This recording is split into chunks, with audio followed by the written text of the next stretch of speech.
Good morning, everyone. Thanks for joining me.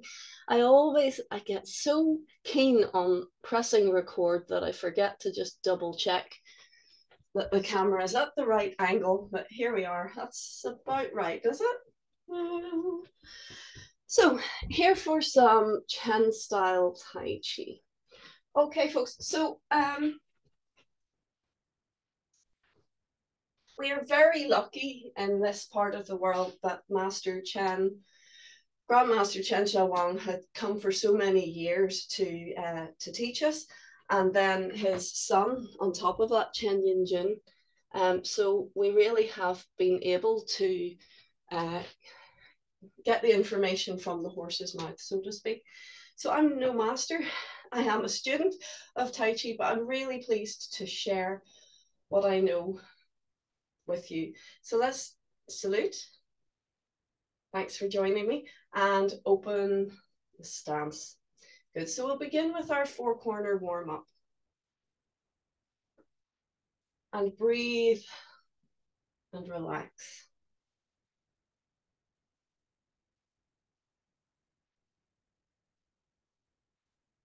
It's nice to have company in your practice, isn't it? Good to practice alone as well.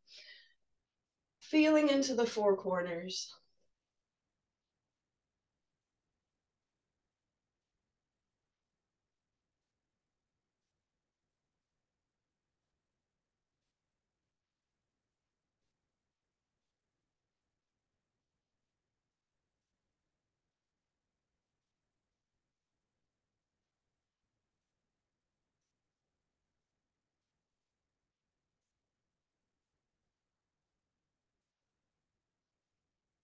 Good.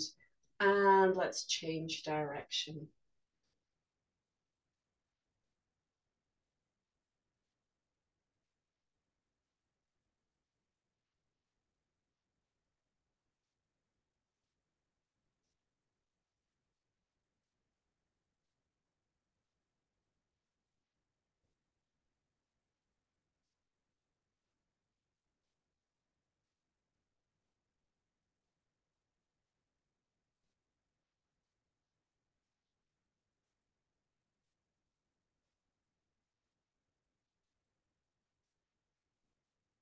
Beautiful. All right, let's move on to the four corners of the hips.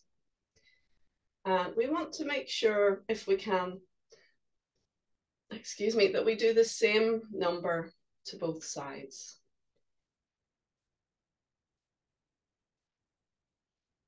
So you see the difference between the first exercise and the second. The first exercise, we allow the spiral to flow vertically up and down through the system.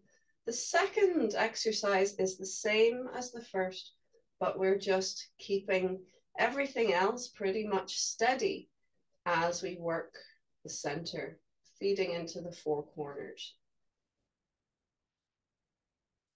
Good, let's change direction. I encourage you to at least do a warm up every day, just to keep your hand in and get into the way of doing a wee bit of practice. A warm up is a very potent wee set of exercises. It gets the chi moving, it mobilizes the body, it helps keep us feeling youthful and well.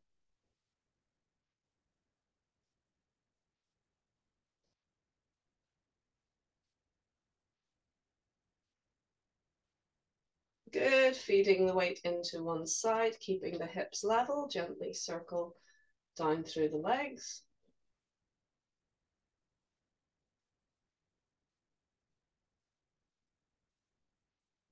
Good, and change direction.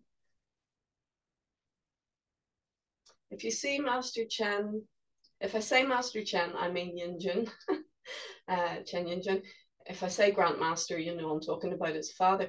If you see Yinjun doing this exercise, he's very tiny. He does these little rotations, very small. Um, I'm not there yet. I find I need the bigger spiral to get the releasing in the structures. So quite often you'll find that shaking out, please. But as um, practitioner progresses, their movements become smaller. I mean, a beginner can make small movements, but it's not the same quality. We want to get the experience of spiraling energy.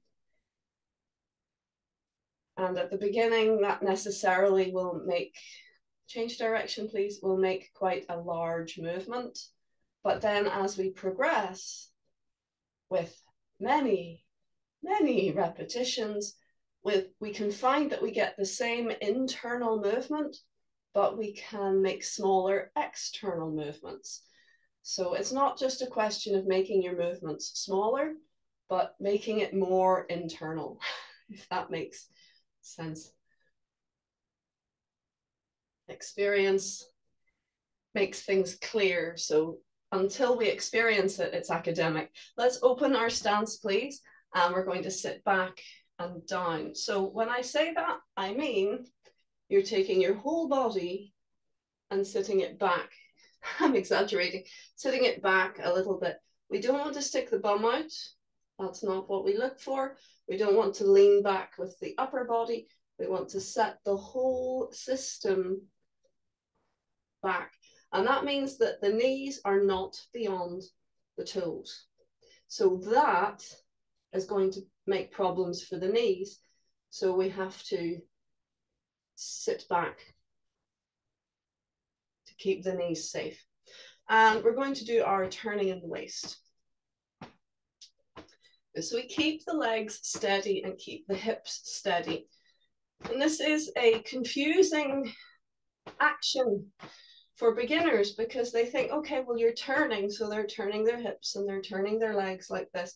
But we want to keep our foundation, basically legs and hips stay steady, but we remain nice and fluid within the spine, within the center.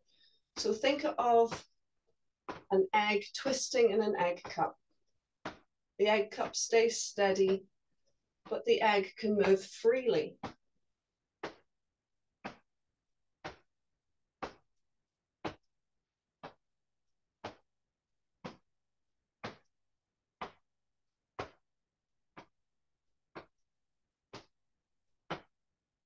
Good, let's bring it up and in and continue the rotation, but this time very different feel.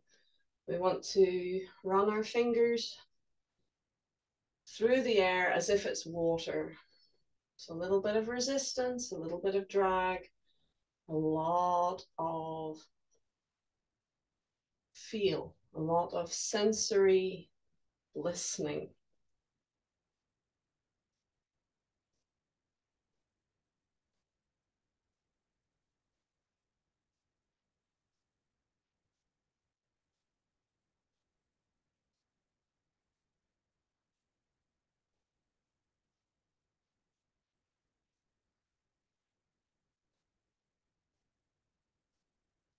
Beautiful, well done. All right, let's recover from that. And we'll go into a wider stance again. And we're going to, again, sit back and down. And we're going to open the toe just a little bit on one side. And that's the side we're going to circle around. We're going to feed the weight into the other leg, which opens the hip here, and feed to the big toe, little toe, round the blade to the heel, and draw across. So breathe. Relax. If you feel that your feet are slipping, you can adjust.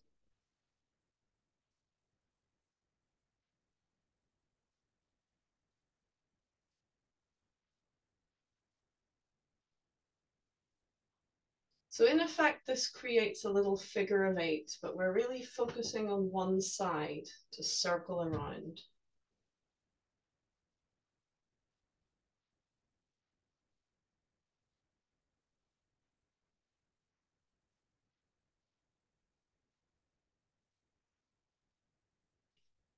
And these warm-up exercises may look simple, but there is depth to simplicity. And we're still working on the warm-up exercises in training, in our monthly meetups and when the master is here, there's often questions about warm-ups. It's something, a work in progress. So if it changes over the years, you'll know why. Good. Let's bring that foot in and release the other side just a little bit and repeat. So we feed around, big toe, little toe, side of foot to heel. Relax. I'm slipping today. I'm in my bamboo socks and they're very slippy.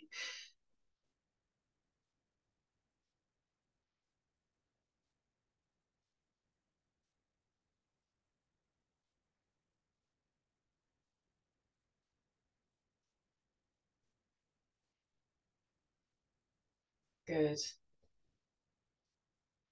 Very nice. Well done. And let's walk those feet gently in. Good, and have a little shake out. Let's do our leg stretch. So we're going to extend or kick the foot forwards. Bring it down. Notice you have a little bit of width as well as length to your stance. Square the hips, hand to the front knee, keeping the front leg straight, the back leg bent, keeping the weight back, keeping the knee gently braced with your hands and keeping the spine nice and straight and long as we hinge from the hips and breathe, guiding the nose towards the toes.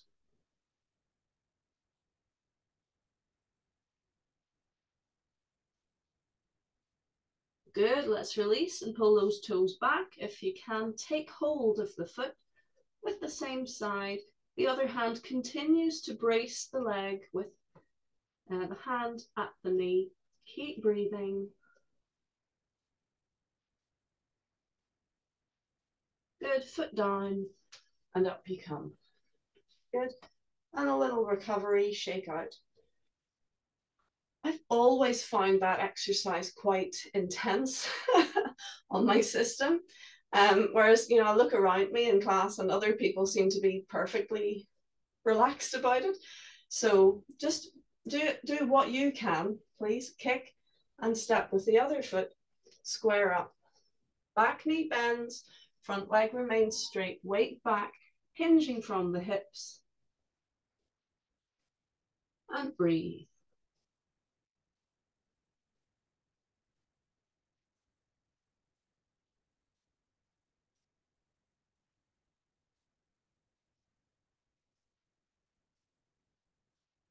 And just gently keeping that knee nice and straight. Good, release, pull back the toes, taking hold, same side, hand to foot, and continue.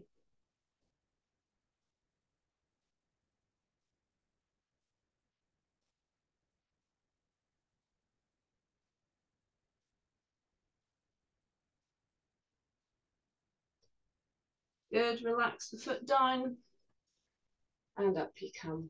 Beautiful, and recover. Oh, just give yourself a moment. Quite often, if I'm allowed time to recover, I'll go back into my four corners. I just find it's like rocking a baby. It just calms my system while keeping it nice and mobile, keeping it keeping the chi flowing basically. So you can do that too if you like. Let's change direction. And I encourage you to bring it in anytime. If you're doing other physical activity and you need recovery time, try introducing the four corners. It's just a really good exercise. It allows the body to calm, but it's also mobilizing, releasing. Rhythm is a great balm for when the system has been working hard. Good. All right, let's come back into center and just ease from our stance. Let's do just literally, we're going to look at 5 minutes of standing just to tick that box. It's not enough, really. I'd like you to do about 20 minutes of standing a day if you can, minimum. You can integrate it into your day. You don't have to do it in silence. You could do it right before bed, or get up 20 minutes early and do a wee stand. Or even, I know people who get up in the middle of the night to do standing, just to get that quality of peace and quiet and no other activity drawing your awareness. That's proper commitment there. But even just putting the television on, put a favorite program on and stand as you watch it, the time will fly. So for now, we just bring the feet together. We float up through the top of the head, the chin slightly down and back, and breathe and calm down.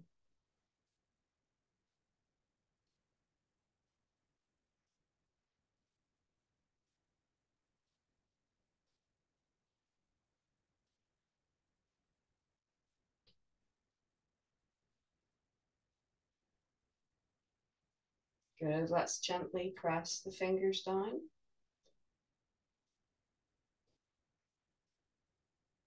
And we release, belly, hips, knees, opening to your left and feeding into the center.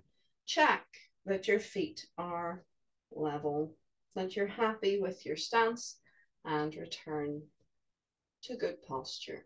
Feel the top of the head floating up, the chin slightly down and back, the body draping, hanging down like a heavy coat on a hanger.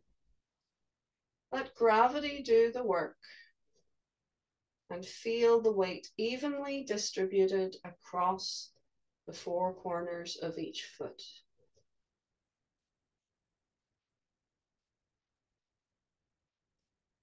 Floating the hands gently up.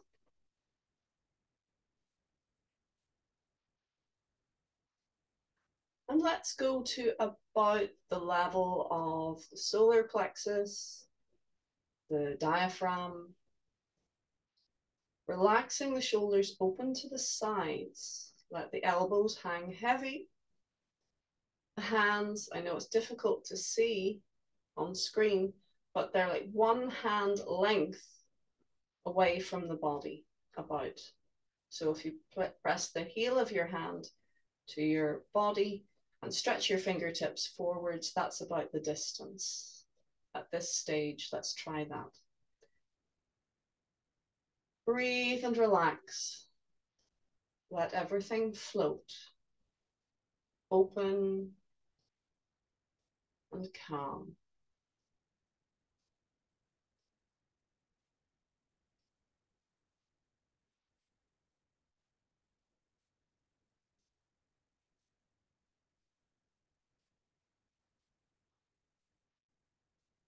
Now you can use the screen, or if you're practicing in front of a mirror, very useful tool. We just check that everything looks level. So make sure the head is on straight. Make sure the shoulders are level. The hips are level.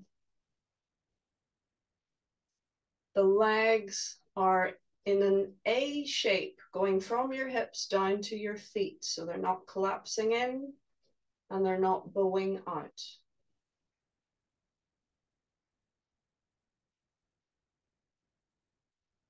But if something is out of line, then we need to use our diagnostic tools.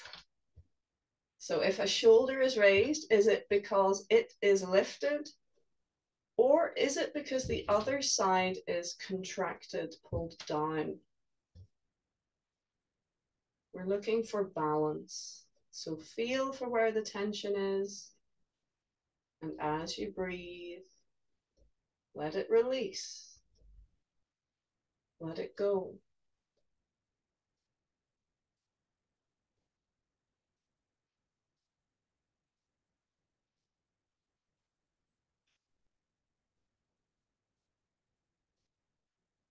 And once you're satisfied, you've got good posture, then we simply calm down Follow the breath and listen behind you.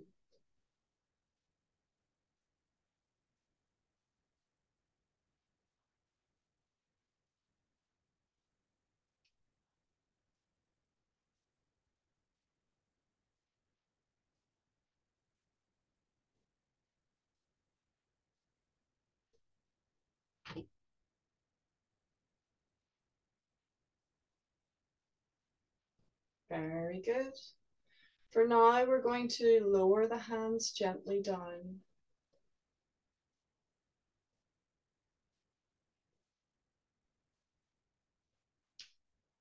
At any stage when you're doing your standing, you can stop, but please don't just drop your hands. Even if you feel you need to stop quite quickly, gently lower them down. So you're not shocking your system, and then we can cover center. Hugging your elbows gently in, and breathe, relaxing your hands against your belly.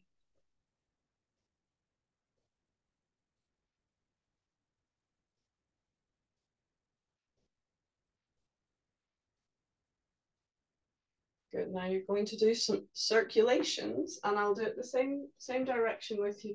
We go up the right, across and down to the left. And we want to think of the center swirling, but we keep the rest of the body relatively still. And change direction. The longer you stand, the more circulations you do. And cover center again. And again, just a few breaths, breathing and relaxing into your belly.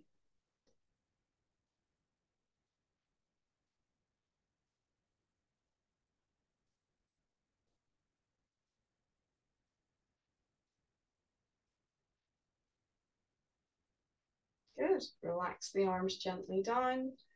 Fill your right foot and close left. Good, and recover. Now, as I say, I'm a student. I'm still working on this.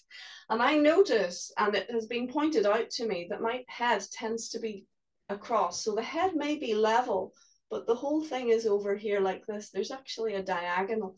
And I notice it when I'm teaching, and I can see the screen that I've got this slight diagonal. But there's a difference between noticing it and being able to implement change. So it's quite difficult for me to be teaching and fixing. Look there, that's about right there. So you can't fix by crowbarring your body into better alignment. You have to breathe and relax and help things glide into a better position. So notice that, yes, we want the head on straight, but we also want the head in the center between the shoulders. If it's over to one side, we need to work on that. If the shoulders are off, it could be that one is forwards and one is back. So it may not just be one up, one down. And the same is true of the hips. It might be that one hip is forward, or even that one hip is slightly angled. And again, I have that issue. My right hip tends to angle forwards.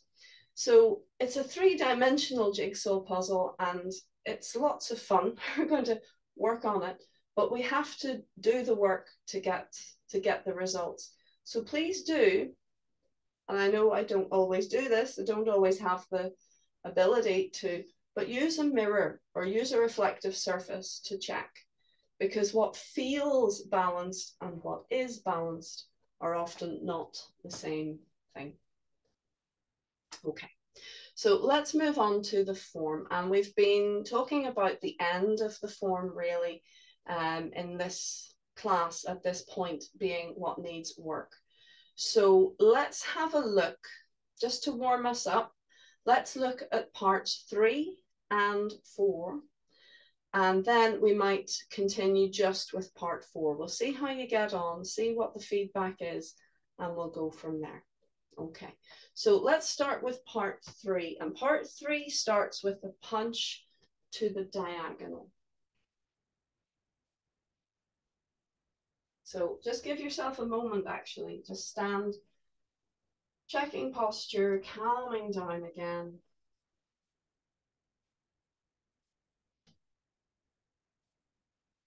And ready, prepare.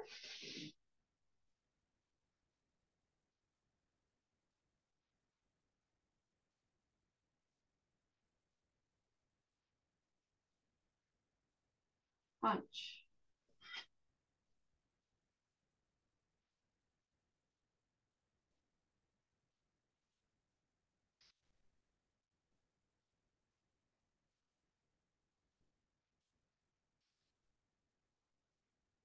You stay on the left leg.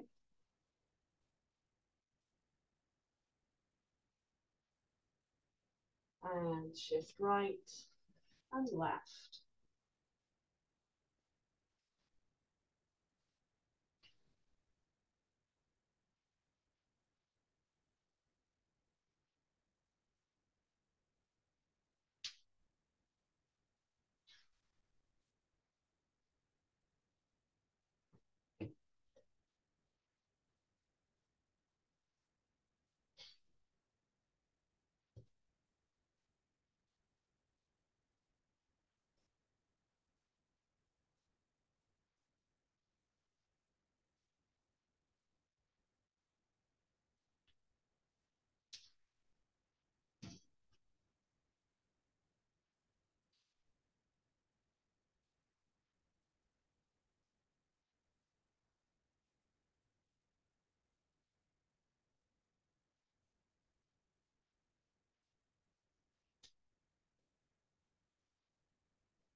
And make sure you have room on your right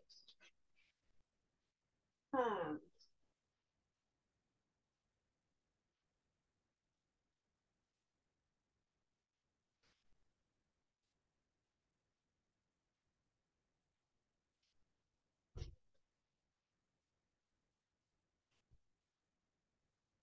Heel in, weight back. Release the toes of the left foot, turn them in. Shift your weight and gather.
It's the end of part 3. Part 4 starts with your 5 steps back.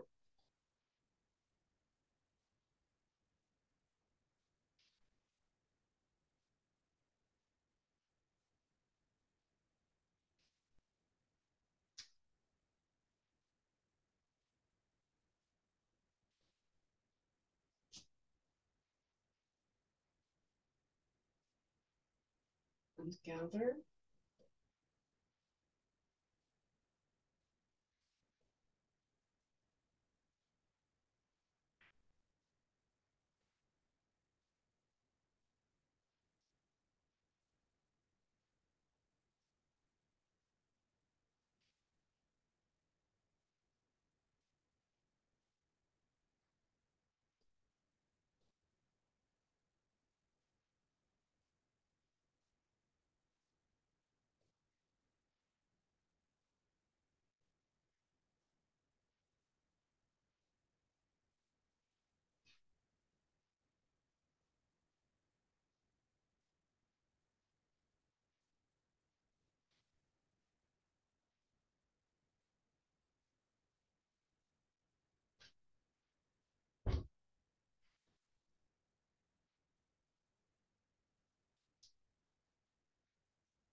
Four corners, ward off.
Turning to the back for high pat on horse.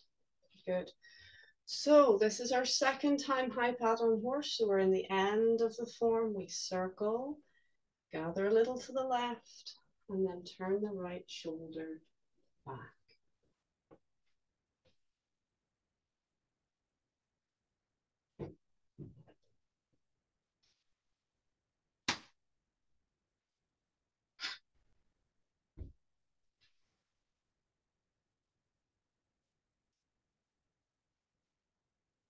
This is the diagonal punch down. Another uppercut.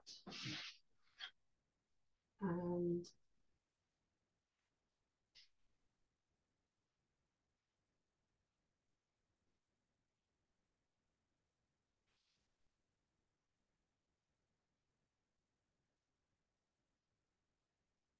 wrapping fists.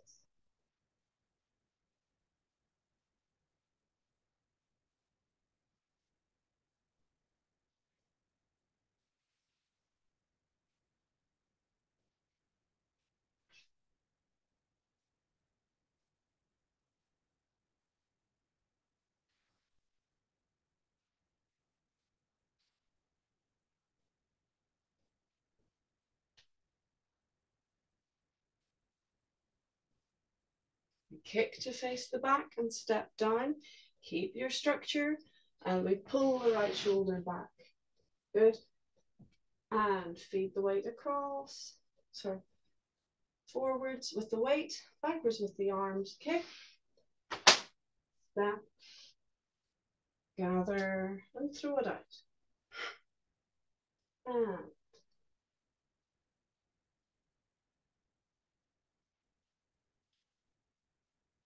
up, down, up, down. Release.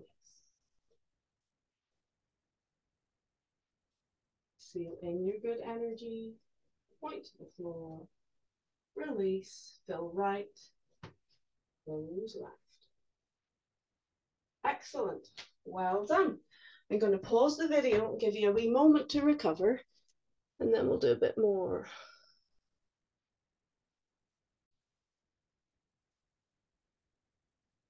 Good. Okay. Well done. So how did you find that? Was it okay?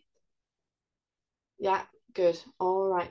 Um, yeah, I'd like to look at a few wee things that we covered in training with the master the last time. He was here just in Halloween. Um, and one of the major things that I noticed, his movements were very free. I'm not sure, did we do a bit of silk reeling yet with the up and over? No.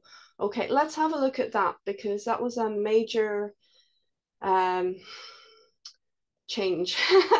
It didn't look hugely different. It was relatively subtle, but it makes a huge difference, is what I'm saying. So in Chen Yinjun's silk reeling, if we look at silk reeling 1, for example, so we've stepped out to the side. So you can see my feet, good. So I think Jill calls this movement 3. I tend to count this as movement 1, but anyway, this movement is the same. The turning of the palm as you turn in your waist is the same. And this movement, the same, shoulder, elbow, hands, fingertips. So you're opening up until basically your hand is above your foot. You feel a kind of symmetry. Here's the change. We release, and there's a little up and over before the hand glides down to waist height. We want to make sure that the shoulders remain level, that we don't dip the shoulders there, and feed across. So that's the same. So it's all the same apart from that one little moment of release. So we turn and we feed across, shoulder, elbow, hands, fingertips, up to come down. And that that little movement up allows the joint to release. So we feed across, shoulder, elbow, hands, fingertips. Keep the shoulders level. And that little turn in center allows the hand to come up and over just that little bit and relax the arm down and feed across. Good, so let's do a few of those.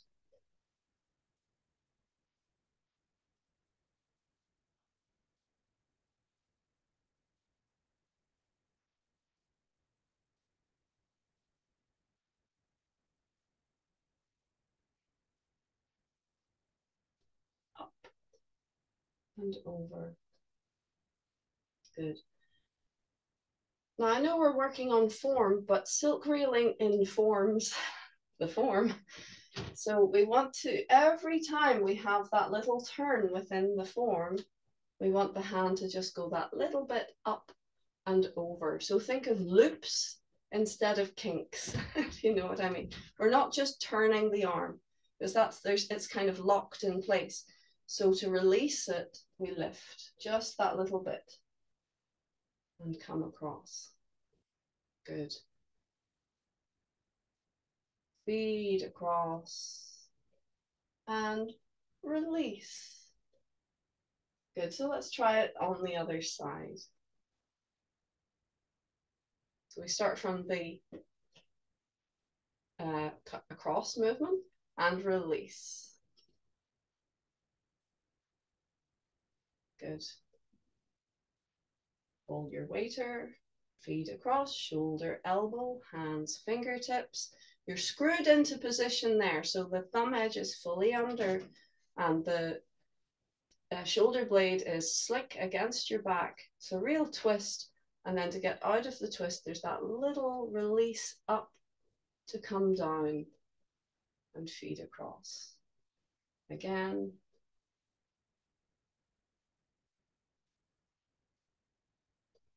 Up to come down. Now, we don't want to make a big show of it. It's really just that internal feeling of release.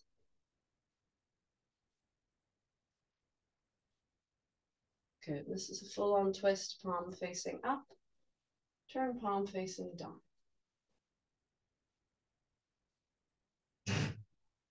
Up to go down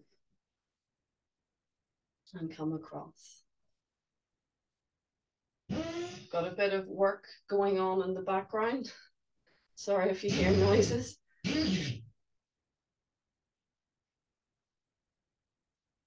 Good. Okay. So I'd like you please to work on that silk railing because it's the key to a lot of much looser, more comfortable movements within the form.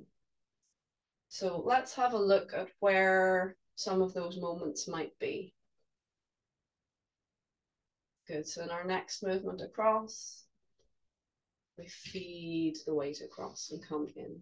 Lovely, and relax down.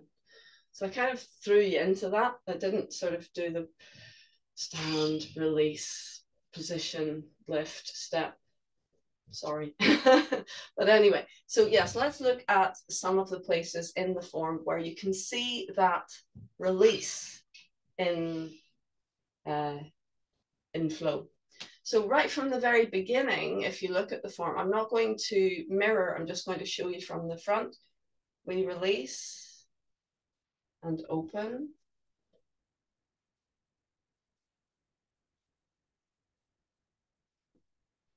We do our little gather and up to the left. And here it is, release, up and over and turn.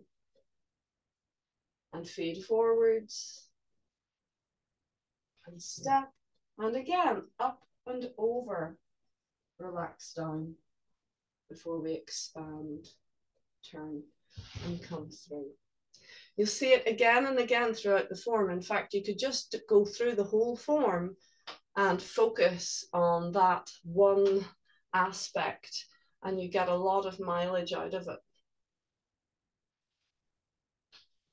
It's not every second, but it's there a lot. Look, here it comes again for Lanzai, lazily tying the knot, up and over. Good. See what I mean? So it's there again and again.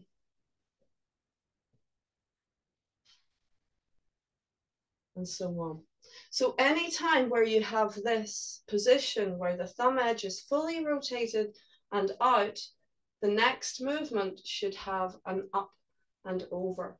Don't make it too big, but it's okay if you exaggerate a little bit as you're learning, as long as you dial it back again, because we can over adjust and then that creates another deviation.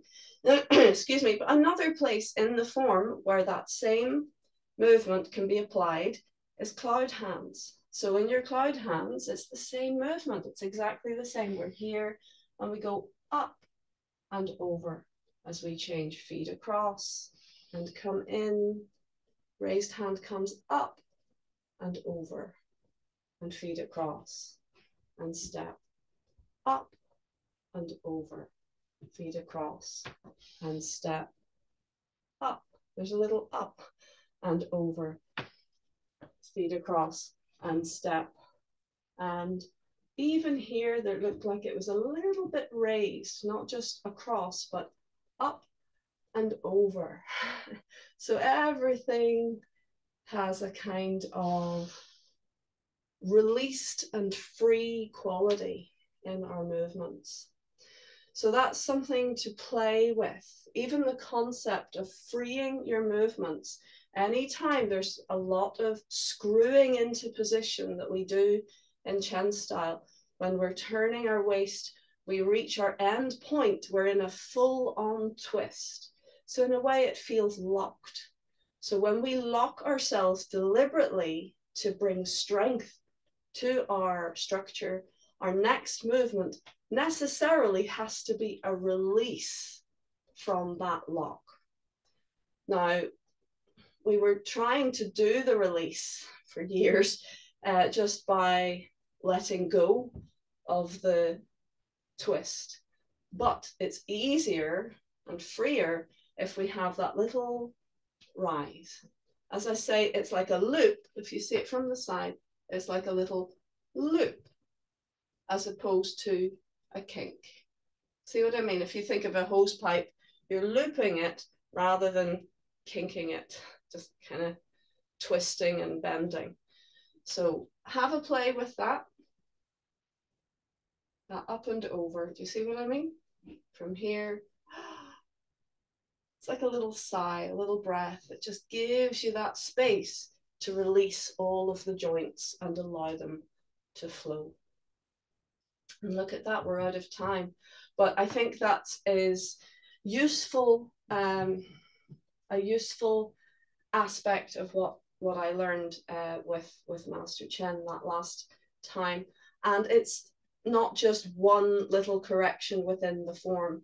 You can apply it as a blanket statement anytime you have that one position of twist, release. So it transforms our entire practice. And I love corrections like that. It's not just, you see that little step and that little part of that little bit of the form. No, it's the whole form changes with that one insight. So let's warm down, please. Good, and breathe. Let's go a wee bit wider and a wee bit deeper and a wee bit freer in your movement. Let your arms wrap and get to the sides of the body, and you can look over your shoulders.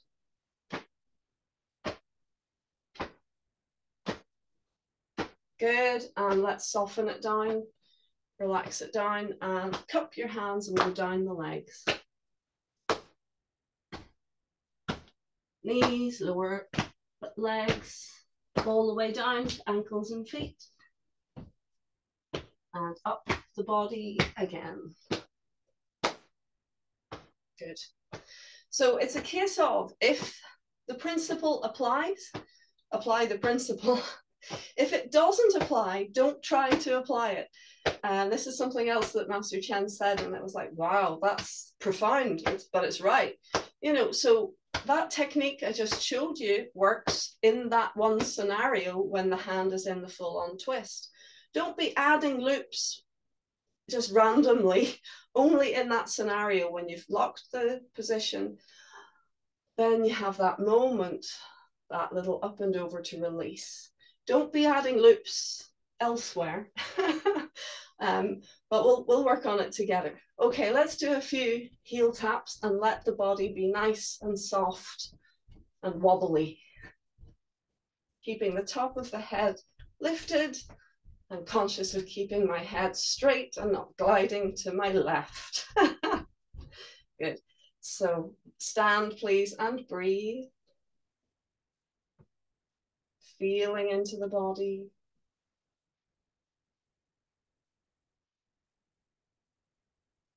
Feel all that beautiful chi, the life force bubbling away. And let's guide it back to center, please. Hug your elbows gently in.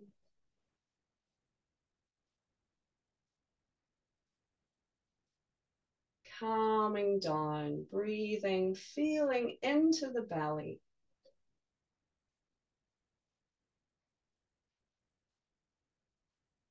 And feel your energy is stronger.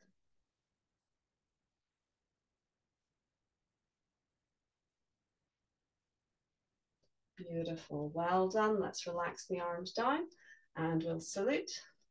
Thank you so much for joining me, and I look forward to seeing you next time. And, you know, leave comments. Remember. Oh, that was good, Jane. Thank you.